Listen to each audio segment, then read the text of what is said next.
Variazione sulla bicicletta, anni 40. La bicicletta è più che mai all'ordine del giorno. Questa volta presentiamo per primo un mozzo elastico che consiste in una camera d'aria interposta tra mozzo e ruota, in sostituzione di quella esterna. Il cerchione può essere ricoperto di sughero o di altro materiale autarchico.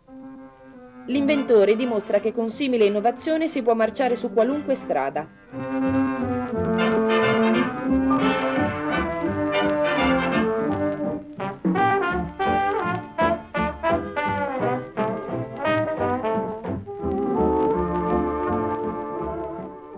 Quest'altro inventore presenta un pedale molleggiante per rendere meno faticosa la trazione della bicicletta.